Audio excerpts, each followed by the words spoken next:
Happy Friday. We going out of space. NERDSoul.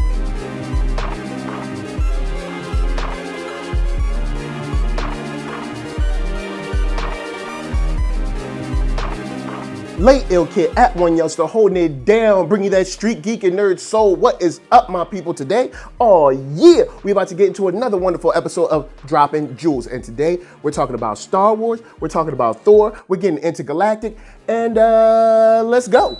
Star Wars The Last Jedi director Rian Johnson just laid down yet another interview. And in this interview, he talks about how he had the most fun writing this story, how when he approached it, he was the least scared, just the excitement level that he had dealing with, you know, of course, Star Wars, the characters, the lore, the story. There's so much to love about it. And he was just so enthralled in just like the world and not really believing that, I'm doing this. Like, I'm doing Star Wars. And it was surprising that he said no. And the reason it seems to be a surprising no is because, you got Star Wars. Star Wars is a huge, monster property. Everybody knows about it. It's big. There's like a religion based on it. Like, everybody loves Star Wars. You love Star Wars. I love Star Wars. We all love Star Wars. And there could be a lot of pressure associated with working on something like that. You don't want to screw it up. But in Rian Johnson's case, he says that, he was working with the story group, that he was able to kind of pitch ideas, and it was a very collaborative effort. And I guess that helped alleviate any problems that he might have had stepping into this world and adding his imprint on our, of course, galaxy of far, far away. Now, before I get to the main reason I brought this article up, let me remind you that you can find me at Black Hollywood Live. That's right, the first online network for African Americans. It's super dope, and you should check it out at blackhollywoodlive.com, where they have celebrity interviews, after show, sports talk, geek, nerd, tech, the whole shebang-a-bang. And you can get live streams daily at youtube.com/blackhollywoodlive. So with this rush of seeing like the effects coming from ILM and everything coming together and the movie getting ready to be finished, from end to end, you wonder to yourself, why is there wasn't any trepidation? Well, it's because Rian Johnson said that he trusted his inner fan.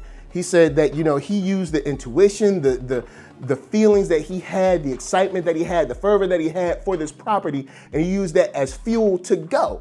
Now, the reason I brought this up is because a lot of guys in the community of NERDSoul let me know that they're working on projects. They have Kickstarters here, Kickstarters there, or he's working on this, or they're jumping on a new project there, they're starting development. And a lot of times I hear a lot of you guys at home saying that, well, I don't know, I'm hard, and you second guess yourself a whole lot. So I brought this up as a wonderful example to show that make sure that whatever you're working on, you keep it fun. Make sure that you geek out about your own properties, because if you don't take time to geek out on what you're creating, to love what you're creating, to enjoy what you're creating, you might end up turning it into a chore. And when it becomes a chore, you might not love it as much. So to the 5 or 6 who are watching this, yes, this was a sneaky intervention because you know exactly who I'm talking about. I'm not gonna say any names, but I love the projects that you're working on. You love the projects that you're working on. Just make sure that you don't turn it into something that you loathe. You know what I'm saying? Enjoy it, come to that project all the time with the excitement. Of course, you might have your ups and downs, but remember that you are creating something dope. So of course, guys, holla at me, I'ma holla at you. Down in them comments, let me know what you think we're gonna see from Star Wars The Last Jedi as far as effects. Do you think we'll see another Grammy? I mean, not Grammy. Do you think we'll see another, nod for the Oscars? Do you think we'll get some sound design stuff? Do you think that maybe we'll get a Best Picture? I don't know. They're saying that this film might be like on some master level-ish. So, and of course, if you're working on a project right now, holla at me down in them comments. Let me know what you're working on. I'd love to see the links. Let me see them. I'd love to see the art, the projects, whatever you got going on. So we're gonna move on. And you guys keep working on what you're supposed to be working on. So next up, is Thor Ragnarok. And yes, we got a new international trailer. Japan got a new look at what we didn't get a tease of just yet. And that's Doctor Strange. And on the trailer as a whole, these are a lot of shots that we've already seen, and a lot of, images and, I guess sequences that we're already kind of like familiar with.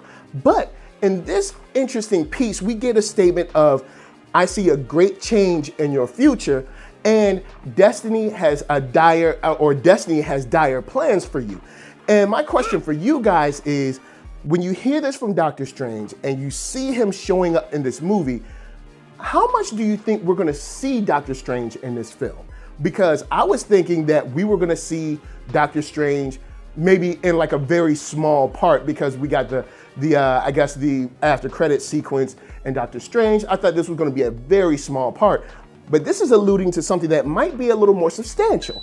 So with the statement of like, destiny has dire plans for you, what do you think that means for Thor? Now, I know we could say it's directly tying into that movie, but do you think that this means that Thor has a larger responsibility, concerning the galaxy as a whole, concerning all the 9 realms? Do you think that this will kind of push him out further than just Asgard or Earth?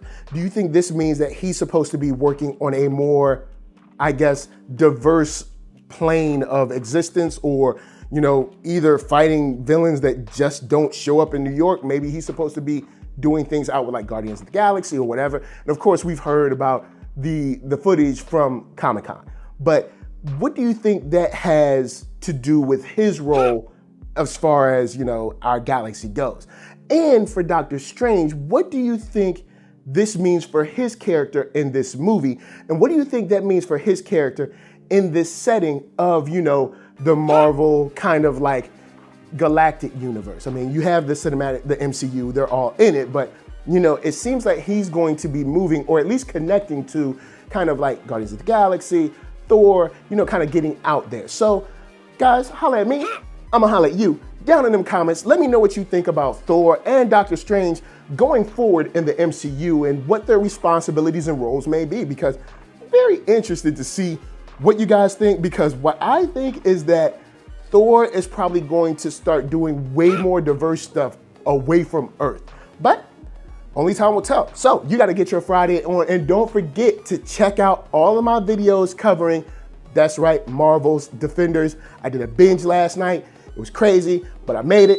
So hit up ThatNERDSoul.com. That's right, all my videos are there, from the oldest, newest, latest, greatest, and all that. Then hit up shop.ThatNERDSoul.com and pick yourself up a t-shirt, player. And don't forget to get one for them playettes. Then come back here, like, comment, subscribe, and share that Nerd Soul. That's right, there's no better way that I can tell people that you like what you are watching. And of course, LA, what up? VA, what up? REA, you got my heart. And please be good to yourselves, be good to each other, and always make sure that you keep what you're working on fun. Peace.